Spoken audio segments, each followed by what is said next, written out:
জিনিস নাই, সেটার নাম হচ্ছে শান্তি। ঠিক কিনা? আমার দেশে চুরি আছে, ডাকাতি আছে, ছিনতাই আছে, রাহাজানি আছে, খুন আছে, গুম আছে, হত্যা আছে, ধর্ষণ আছে, সব আছে, শুধু কি নাই? সবাই জোরে বলেন, কি নাই? চিন্তা করলাম, আল্লাহ, স্বাধীন সার্বভৌম আমার মাতৃভূমি বাংলাদেশ, গোটা পৃথিবীর দ্বিতীয় বৃহত্তম মুসলিম দেশ, এই দেশে শতকরা 90% মুসলমান বসবাস করে, অথচ আমার দেশে শান্তি নাই। তার কারণ কি? এত কথা বলা যাবে না, একদম খামোশ। কারণ আমি আলোচনা করি একেবারে ইমান, আমল, কোরআন এবং হাদিস থেকে, অযথা কোনো কথা বলি না। পাই টু পাই আলোচনা হবে, মনোযোগ সহকারে আমার আলোচনাগুলো শুনতে হবে। এই দেশে এমনকি দুর্নীতিতে কয়েকবার চ্যাম্পিয়ন হয়েছে, কিন্তু অনুবীক্ষণ যন্ত্র দিয়েও আমরা শান্তিকে তালাশ করে খুঁজে পেলাম না। ঠিক কিনা? চিন্তা করলাম, স্বাধীনতা, এই স্বাধীন ভূমি আমরা বসবাস করে একটু শান্তির আশায় শান্তি প্রতিষ্ঠা করবার জন্য 1971 সালে 30 লক্ষ শহীদের রক্তের বিনিময়ে স্বাধীনতা অর্জন করলাম একটু শান্তির জন্য। কিন্তু স্বাধীনতার 54 বছর পেরিয়ে গেল, কিন্তু আপনারা আমাকে সাক্ষ্য দেন, 54 বছরের মধ্যে এই বাঙালি জাতি এখনো কি শান্তি পেয়েছে? কারণ কি? কারণ চিন্তা করে দেখলাম, আমার দেশে সব আছে, আমার দেশে সব আছে, শুধু আল্লাহ এই কোরআনের শাসন নাই। কথা বলেন? কোরআনের শাসন না থাকার কারণে আমার দেশে চুরিতে চ্যাম্পিয়ন হয়েছে, দুর্নীতিতে চ্যাম্পিয়ন হয়েছে। তাই এখন বাঙালি জাতি স্লোগান তুলেছে, আইয়ুবীর শাসন, বঙ্গবন্ধুর ভাষণ, জিয়া কেটেছে খাল, এরশাদের নানান তাল, ফখরুদ্দিন, মঈনুদ্দিন সব ঘোড়ার টিম দেখা শেষ, আগামীর বাংলাদেশ আল কোরআনের বাংলাদেশ। আগামীর সূর্য, আগামীর সূর্য ইসলামের সূর্য, আগামীর পৃথিবী কোরআনের পৃথিবী। কোন নাস্তিক, মুরতাদ, বেঈমান, কাফের, ফাসিকের চক্রান্ত বাংলার জমিনে প্রতিষ্ঠা হতে দেওয়া হবে না। বাংলাদেশের টেকনাফ থেকে তেঁতুলিয়া, রূপসা থেকে পাটুরিয়া, সুন্দরবন থেকে বান্দরবন, বাংলাদেশের 1,47,000 বর্গ কিলোমিটারের প্রত্যেকটা ইঞ্চি জমিনে আল্লাহর কোরআনের রাজ কায়েম করতে রাজি আছে কে মুসলমান? আপনারা আমি দেখতে চাই।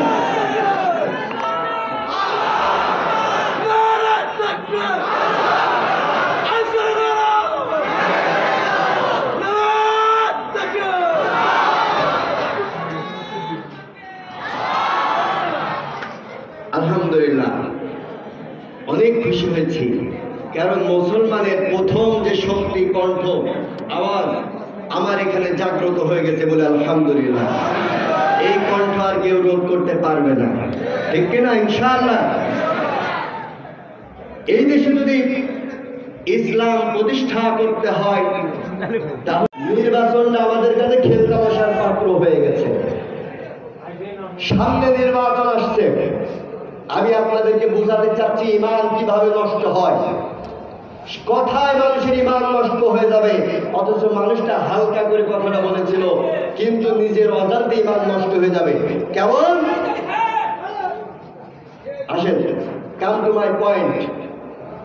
এই নির্বাচনের সময় দেখবেন নেতারা মাইক পেয়ে লম্বা চড়া ভাষণের এক পর্যায়ে বলবে, এদেশের সকল ক্ষমতার উচ্চ জনগণ।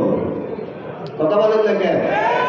বিগত 17 বছর আমরা শুনেছি না যে এই দেশের ক্ষমতার উচ্চ হচ্ছে জনগণ, অথচ আমরা দেখেছি এমন জনগণকে দেশের ক্ষমতার উচ্চ ভেবেছে যেই দেশের জনগণ সামান্য একটা ভোট দেওয়ার ক্ষমতা রাখে নাই। আমরা বললাম দেশের সকল ক্ষমতার উচ্চ হচ্ছে জনগণ। আমরা হালকা করে বললাম কথাটা ঠিক, কিন্তু মনে প্রাণে বিশ্বাস করার কারণে বান্দার ঈমানটা নষ্ট হয়ে গেছে। ঈমান কি? এক মিনিটের মধ্যে ঈমানটা বুঝাই, তাহলে আপনারা আলোচনা বুঝবেন। ঈমান হচ্ছে এই কোরআনুল কারীমের শুরুতে বিসমিল্লাহির রহমানির রহিম এর বা থেকে শুরু করে কোরআনের শেষ আয়াত মিনাল জিন্নাতি ওয়ান নাস, এই নাসের শেষ অক্ষর সিন পর্যন্ত প্রত্যেকটা অক্ষর বিশ্বাস করার নাম হচ্ছে ঈমান। আর একটি অক্ষরও যদি আপনি অস্বীকার করেন তাহলে আপনি বেঈমান হয়ে, কথা বলেন না কেন, বেঈমান হয়ে যাবেন। এবার আসেন, আল্লাহ পাক রব্বুল আলামিন বলছেন সকল ক্ষমতার মালিক হচ্ছে আমি আল্লাহ। আমরা বললাম এদেশের সকল ক্ষমতার মালিক হচ্ছে জনগণ। কারটা ঠিক? সবাই বলেন কারটা ঠিক? সকল ক্ষমতার মালিক কে? আরো জোরে বলেন সকল ক্ষমতার মালিক কে? এক হাত শাহাদাত আঙ্গুলটা উপরের দিকে উঁচু করেন। এবার সকলে জবান ছেড়ে বলেন আসমান জমিন চন্দ্র সূর্য নক্ষত্র এই সব কিছুর ক্ষমতার মালিক কে? আমরা বললাম সকল ক্ষমতার মালিক জনগণ।